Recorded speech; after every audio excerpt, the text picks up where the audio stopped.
تو اللہ تعالیٰ اس لیے جیسے وہ مرزا غالب کہتے ہیں نا، طاعت میں تا رہے نا مئو انگبی کی لاگ، کہ عبادت کرتے ہوئے لوگ شراب جو ہے نا، جنت کی شراب طہور اور وہاں کا اسلم صفا، اس لالچ میں نہ کریں۔ صوفیاء کا بلند مقام ہے نا، کیونکہ امام زین العابدین فرماتے ابن کثیر البدایہ والنہایہ میں کہ آپ نے فرمایا ہے کہ عبادت غلاموں کی ہے، کہ ڈر سے کرتے ہیں دوزخ میں نہ چلے جائیں، یہ غلاموں اور نوکروں کی بات ہے۔ ایک ہے کہ وہ تنخواہ کے لالچ میں کرتے ہیں، ہمیں جنت ملے گی، انعام ملے گا، یہ تاجروں کی ہے،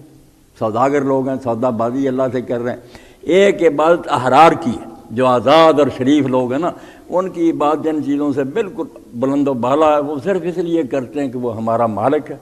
ہر چیز اس نے دی ہے، اس لیے اس کا حق بنتا ہے کہ ہم اس کا شکر ادا کریں۔ بے شک وہ جنت دوزخ نہ بھی بناتا، پھر بھی وہ اپنے کمالات کی وجہ سے اس لائق ہے کہ بندہ اس کے سامنے جھکے۔